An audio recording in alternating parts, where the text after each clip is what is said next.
안녕하세요. 초롱부동산 TV 소장 방희선입니다. 7월 18일 날 대연 DIL이 당첨자 발표를 했었습니다. 그 발표를 하고 난 그날 아침부터 오늘 오후까지 정말 많은 상담이 있었고요. 정말 많은 전화를 받았습니다.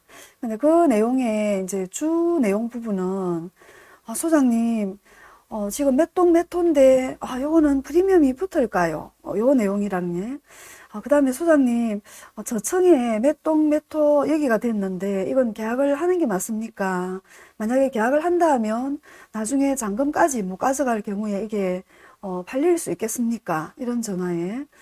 그 다음에 소장님, 층은 좋은데, 여기가 그 전철이랑 조금 거리가 있는데, 그리고 단지 한 뷰에 앞동이 이렇게 고층이라도 다 걸리는데, 이런 건 또 계약을 쳐야 되나요? 아니면 그냥 막 넘겨야 됩니까? 이런 전화를 정말로 이틀, 3일 동안 하루 종일 받았었습니다. 정말 다른 일을 할 수 없을 정도만큼, 그만큼 당첨되신 분들은 이제 체크도 하셔야 되고, 그죠? 그리고 관심도 많고, 또 그런가 하면, 소장님, 뭐, 대연 DIL에 나중에 이걸 산다 하면 한 얼마 정도에 살 수 있을까요? 또 이런 전화 문의도 많았었고요.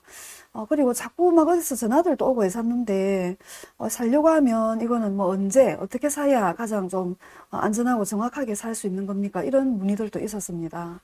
오늘 시황을 잠깐 살펴보기에 앞서서 초롱부동산이 또 대연 DIL 앞에 현장이 바로 있거든요. 로드뷰를 대연 DIL 돌리고 반대쪽에 딱 보면 바로 초롱부동산이 보여요. 그렇기 때문에 아마 문의가 더 많은 걸로 보이는데, 거래는 언제부터가 가능하냐면 전매 제한이 끝나는 6개월 뒤부터 정상적으로 거래가 가능합니다. 만약에 물건을 들고 계신 분들한테 자꾸 팔아라 팔아라 이런 전화가 온다 하면 그건 지금 불법입니다. 불법이 잘못 나중에 발각이 되면 당첨 취소가 되고요. 당연히 또 뭐 벌금인지 과태료인지 물어야 되는 그런 또 돈들이 있습니다. 받았던 프리미엄이 3배에 속하는 그런 돈을 또 깨내야 되는 걸로 알고 있고요.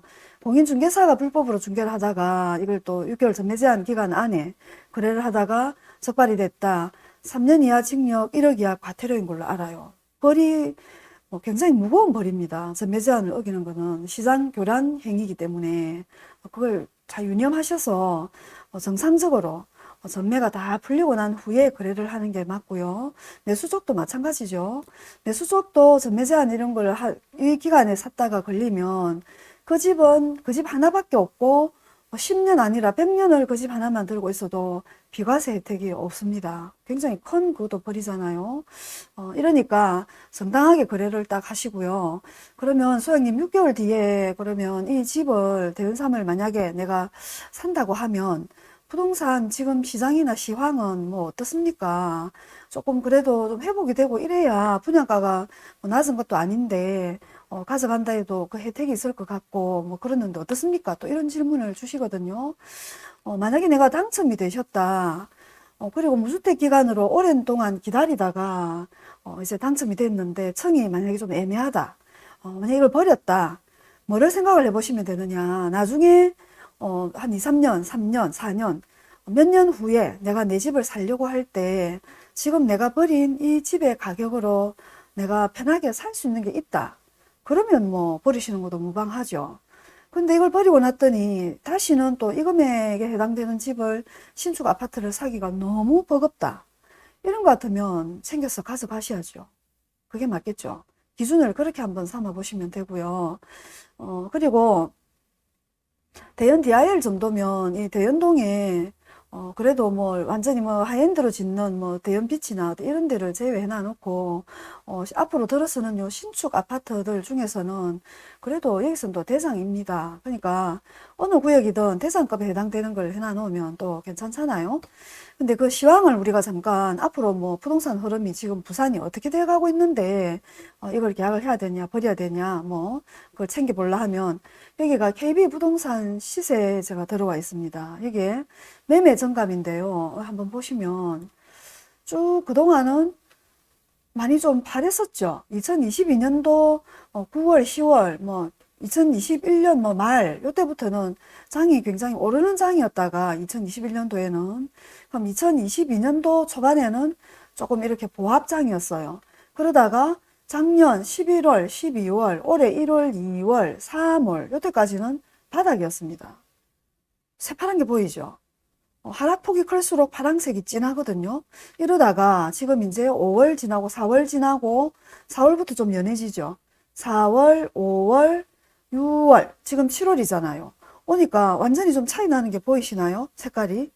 다시 하락폭이 마이너스 0.01 뭐 이런 식으로 아직 상승으로 전환이 된 건 아니지만 하락폭이 굉장히 축소가 되어 있습니다. 이렇게 되어 있고요. 전세도 잠깐 여기 한번 보시면 부산 같은 경우에 전세도 불과 작년 뭐 11월, 12월 이럴 때 멀리 볼 거 없이 남구에 레전드만 해도 정말로 전세가 안 나와가지고 애를 먹었었어요. 그랬던 이게 파랑 색깔 이때죠. 이랬던 게 쭉쭉쭉쭉 색깔이 연해진 거 보이나요? 지금 전세 금액이 거의 한 1억 정도는 레전드 같은 경우에는 올라 있습니다. 같은 84 타입 기준으로 놓고 볼 때. 거의 이제는 보합 권역에 하락폭이 완전히 축소되어 있는 게 보이시죠? 강서구나 이런 데는 아예 하락이 없는 걸로 지금 전환이 돼 있네요.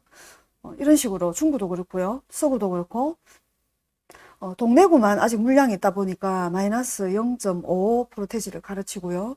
남부도 지금 요번 달은 마이너스 0.21로 조금 내려가 있네요. 근데 전반적으로 다 이렇게 올라와 있습니다. 그러면 이걸 한 번 더 크로스 체크를 해보면요. 아까 앞에 거는 KB 부동산 시세의 그 주간 시세 통계표였고요. 요거는 부동산 지인입니다. 요 지인에서는 보면 예를 들어 1년 전에 부산의 전체 요 매매 그 지수를 봤더니 마이너스 12.2%였죠. 마이너스 12.2%.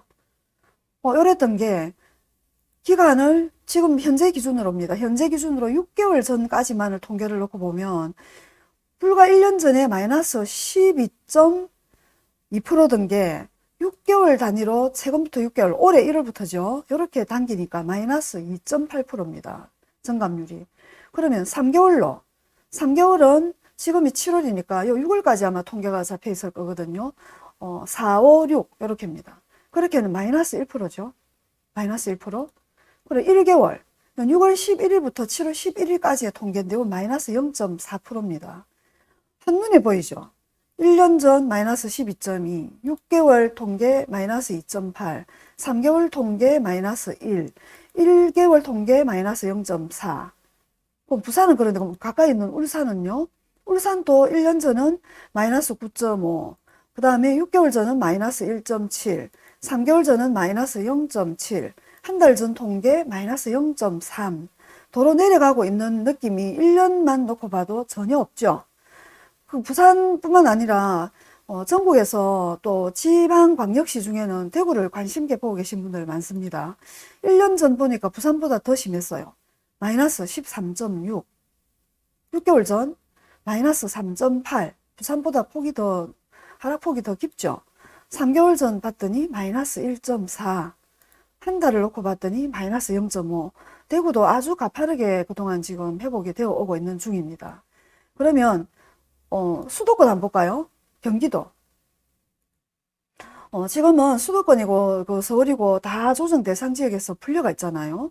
그러니까 1년 전에 봤더니 경기도는 마이너스 13.7, 6개월 전은 마이너스 0.6. 굉장히 많이 올랐죠. 3개월 전 봤더니 플러스 0.4. 부산보다 회복 속도가 수도권이 훨씬 더 빠릅니다. 그죠?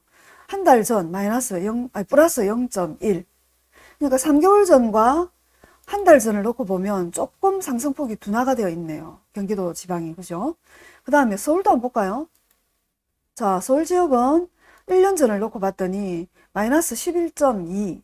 조정 대상 지역고 투기 과열 지구고 막 이랬었겠죠. 그때는. 6개월 전 놓고 보니까 마이너스 1.3. 3개월 전 놓고 봤더니 뭐 통계가 안 나와 있네요. 3개월 전은. 보합이라는 거죠. 0. 그죠? 지금은 마이너스도 아니고 플러스도 아니고 보합에 와 있는 그런 걸로 보입니다. 세종시도 아파트 하락폭이 어마어마 컸었거든요.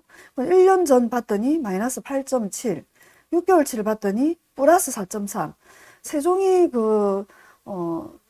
조정 그 대상 지역에서 풀리고 난 뒤에 1년 전에 세종 갖고 있던 사람들 6개월 전까지만 그 갖고 있었다 하면 거의 10% 이상 올랐습니다. 마이너스 8.7에서 플러스 4.3이니까 세종에 집 가지고 계신 분들은 회복이 뭐 거의 다 됐네요. 그쵸?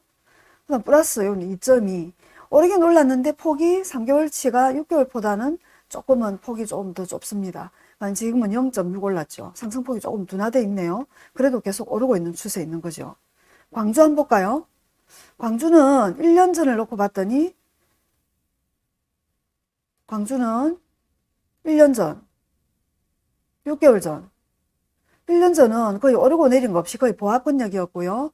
6개월 전은 마이너스 2.2, 3개월 전 마이너스 0.7, 그리고 지금 마이너스 0.2. 지금은 광주, 대구, 부산, 뭐 울산 다 비슷하게 지방 광역시들이 움직이고 있습니다.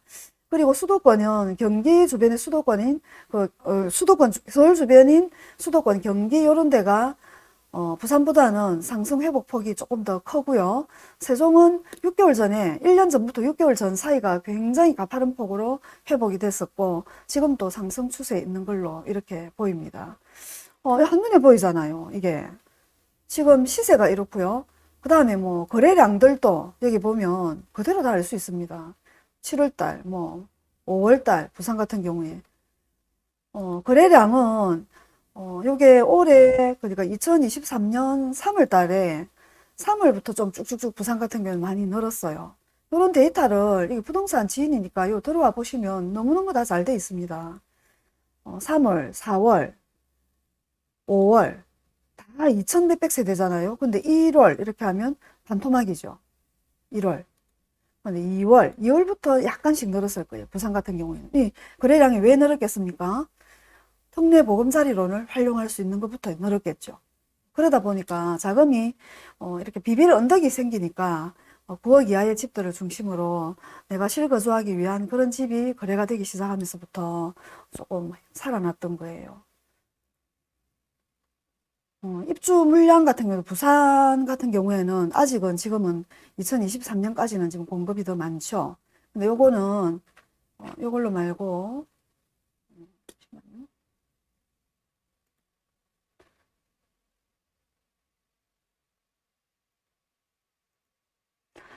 그걸 한번 보시면 됩니다. 미분양 물량이 부산 같은 경우에 아직도 늘고 있는지 아니면 뭐 조금 주춤하고 있는지 그것도 한번 살펴봐야 되겠죠. 여기 보시면 여기 미분양 물량이거든요. 부산 지역에 올해 들어서는 작년 한 가을 그때까지는 조금 미분양이 늘었었어요. 그러다가 작년 10월부터는 그거는 바닥이었음에도 불구하고 미분양 물량은 거의 더 느는 거 없이 지금은 보합 제자리를 보고 있고요. 그 다음에 입주 물량도 이제 우리가 또 한번 봐놔야 되잖아요. 지금 대연 3구역 같은 경우에는 대연 DIL은 2027년 입주거든요. 그러면 25년 이후부터 부산은 뭐 어떤 입주 물량 카테고리를 갖고 있는가? 그거 보면 부산은 25년 이후부터는 물량이 많이 현재는 모자라는 통계로 나와 있습니다. 물론 27년에는 대연 DIL 입주량이 4,488세대. 요거 외에는 지금 잡혀 있는 게 없네요. 2027년 입주 물량은. 2026년도도 수요는 16,911세대인데 입주량은 5,855세대. 2026년에는 투싼 위브드 제니스 오션시티 우한미구역 입주 물량이 들어가 있겠죠. 그리고 2025년에는 이때도 입주 물량은 9,437. 이거는 양정자이 더샵 SK뷰라든지 이런 게 또 대단지들이 입주 물량이 잡혀 있습니다. 이렇게 놓고 보면 한눈에 다 보입니다. 그러면 내가 당첨이 됐다. 근데 청이 뭐 사는 데는 부족함이 없잖아요.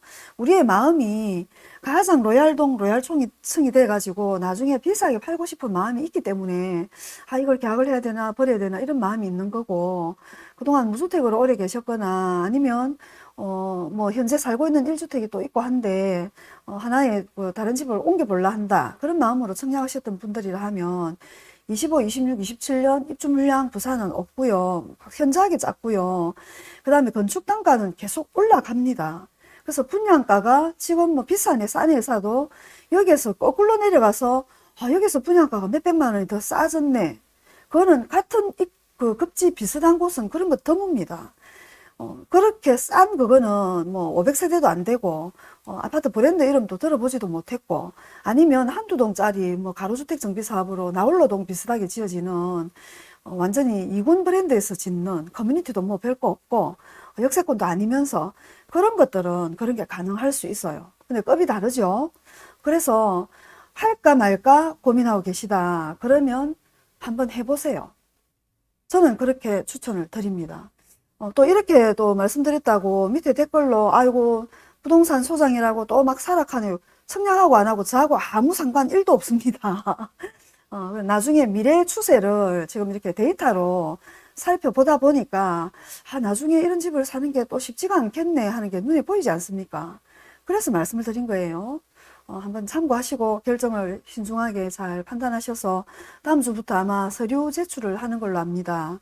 서류 제출하시고 공급계약서 잘 쓰시고 그리고 6개월 뒤에 정상적으로 사고 팔아라 할 때 그때 형성된 제대로의 시세대로 거래를 하는 그런 걸 추천을 드립니다. 불법적으로 일하는 거는 치라도 보지 마세요. 소탄 대실하십니다. 오늘 여기까지 하고 퇴근하겠습니다. 감사합니다.